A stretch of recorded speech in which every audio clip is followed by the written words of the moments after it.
امام جعفر صادق علیہ السلام نے مفضل ابن عمر سے جسم کی نشوونما کے سوال کے جواب میں فرمایا، دیکھو مفضل، انسانی جسم کی نشوونما کے آغاز کا پہلا مرحلہ تو رحم مادر میں مکمل ہو جاتا ہے۔ اس مرحلے میں نہ انسانی آنکھ اسے دیکھ سکتی ہے اور نہ کسی کا ہاتھ اس تک پہنچ سکتا ہے، اور پھر اس کی تدبیر ہوتی رہتی ہے یہاں تک کہ اس کے تمام اعضاء و جوارح جو ترکیب بدن میں شامل ہیں تیار ہو جاتے ہیں، مثلا دل، جگر، معدہ، ہڈیاں، گوشت، چربی، مغز، رگیں اور پٹھے وغیرہ۔ جب یہ سب اعضاء تیار ہو جاتے ہیں تو انسان اس دنیا میں پیدا ہوتا ہے۔ تب تم دیکھتے ہو کہ پیدا ہونے کے بعد اس کے اعضاء کس طرح خود بخود ایک نظام کے تحت نشوونما حاصل کرتے رہتے ہیں۔ غور کرو کہ اعضاء تو بڑھتے رہتے ہیں لیکن اس کا جسم اپنی خاص حیت پر برقرار رہتا ہے۔ اس کے بدن میں کوئی ٹوٹ پھوٹ نہیں ہوتی، نہ کوئی چیز اس میں سے باہر سے جوڑی جاتی ہے اور نہ نکالی جاتی ہے جس سے یہ سمجھا جائے کہ جسم میں کوئی پیوند لگایا گیا ہے، یہاں تک کہ وہ اپنی پختگی تک پہنچ جاتا ہے، چاہے اس کی عمر دراز ہو یا وہ اپنی مدت عمر اس سے پہلے ہی پوری کر لے۔ تو کیا یہ انسانی جسم کی حیران کن نشوونما اللہ کے انکار کرنے والوں کو سمجھانے کے لیے کافی نہیں ہے؟ کیا بے حس اور بے روح مادے یا طبیعت میں یہ صلاحیت ہو سکتی ہے کہ وہ انسان کی تخلیق کے لیے اس قدر باریک ترکیب اور حکمت سے کام کر سکے؟ اے مفضل، کیا تم نے کبھی غور کیا ہے کہ انسان اپنی خلقت یعنی جسم کی بناوٹ میں دوسرے تمام جانداروں کی نسبت جو عظیم فضیلت حاصل ہے وہ اس کا 2 پاؤں پر سیدھے کھڑے ہو کر چلنا ہے؟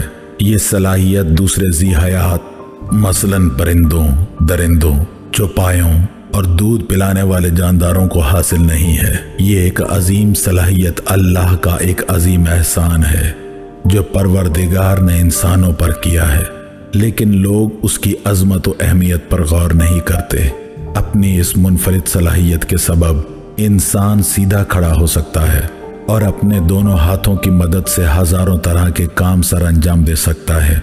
دوسرے جاندار چاروں ہاتھوں پیروں کی مدد سے چلتے ہیں جبکہ انسان 2 پیروں پر چلتا ہے اور 2 ہاتھوں کی مدد سے کام کرتا ہے۔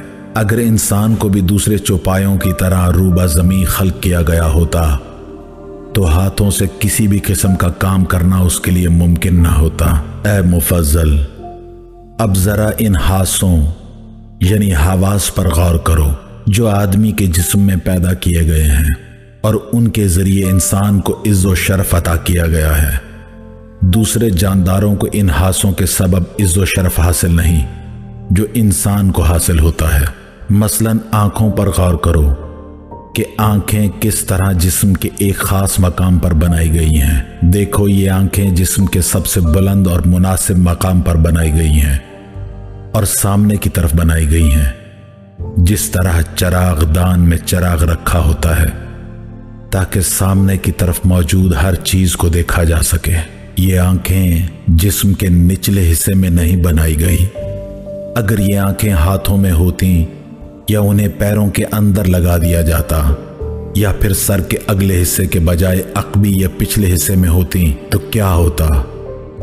آنکھیں اگر ان مقامات پر ہوتیں تو آگے دیکھنے کے لیے انسان کو بار بار اچھلنا پڑتا۔ ان مقامات پر آنکھیں ہوتی تو بہت جلد خراب ہو جاتی۔ انسان کے لیے یہ ممکن نہ ہوتا کہ وہ سامنے اور اطراف کے منظر کو دیکھ پاتا۔ اسی لیے اللہ تعالیٰ نے انسان کی آنکھیں جسم کے سب سے بلند اور محفوظ مقام پر بنائیں اور انہیں ہڈیوں کے خول میں اس طرح رکھا جس طرح چراغ کو چراغ دان میں رکھا جاتا ہے۔ مفضل غور کرو کہ کیا ایک بے شعور مادے میں یہ صلاحیت ہو سکتی ہے کہ وہ انسانی خلقت میں اتنی مناسبتوں کے ساتھ اس قدر پیچیدہ اور حیران کن انتظام کر سکے؟ دیکھو مفضل، آنکھیں اس لیے عطا کی گئی ہیں کہ ہم ہر طرح کے رنگوں کو محسوس کر سکیں۔ اب دیکھو، اگر آنکھیں ہوتی لیکن رنگ نہ ہوتے یا اس کے برعکس رنگ ہوتے اور آنکھیں نہ ہوتی तो फिर पहली सूरत में आँखों और दूसरी सूरत में रंगों का होना बेफायदा होता। इसी तरह कानों का मामला है। कानों को अल्लाह ताला ने सर के दोनों जानिब एक ख़ास मुनासिबत के साथ बनाया ताकि ये हर तरफ से आने वाली आवाज़ों को पूरी तरह महसूस कर सकें। अब अगर कान होते और आवाज़ें न होती, या आवाज़ें होती और उन्हें सुनने वाले कान न होते, तो आवाज़ों का वजूद बेफायदा होता, या पहली सूरत में कानों के होने का कोई मकसद न होता। ए मुफज्जल, ज़रा गौर तो करो इस बात पर कि खालिक व मालिक अल्लाह ने किस तरह ये मुकद्दर कर दिया कि एक चीज़ दूसरे को महसूस करे और हर हासे उज़्व के लिए किसी महसूस करने वाले को मुकर्रर कर दिया जो इसमें अपना अमल करे और उसके बारे में तुम्हें बताए।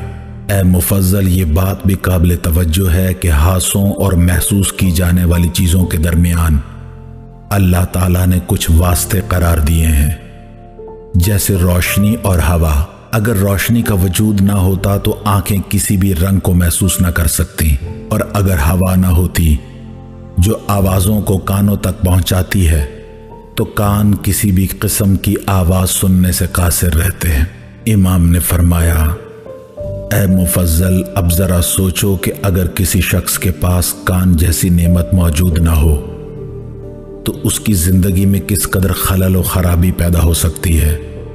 न वो किसी की गुफ्तगू सुन सकता है, न किसी से गुफ्तगू कर सकता है, न वो अच्छी बुरी आवाज़ों को सुन सकेगा, उसे किसी बात में मज़ा ही नहीं आएगा और वो खुद भी इस हालत से बेजार हो जाएगा।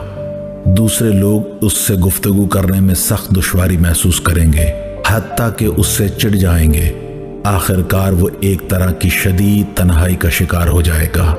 वो सबके साथ उन्हीं की तरह जिंदा होगा, लेकिन सारे माहौल और मुआशरे से कटा हुआ, जैसे जिंदों के दरमियान मुर्दा।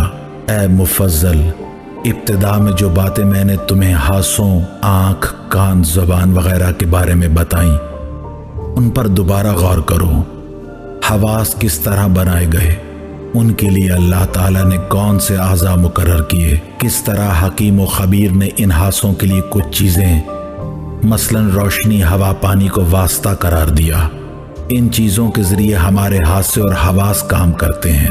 तो मुफज्जल, क्या एक बेशऊर मादे और बेअक्ल तबीयत यानी फितरत में यह आलीशान कुदरत और सलाहियत होती है कि वह इंसान के जिस्म में इस कदर बारीक और लतीफ़ मुनासबतें पैदा करे और जिस्म के इस कदर हैरान कुन आज़ा बनाए और इन आज़ा को एक दूसरे के साथ इस तरह हम आहंग किया कि कोई शख्स जो अक्ल रखता हो वो इस बात का कभी तसव्वुर भी नहीं कर सकता।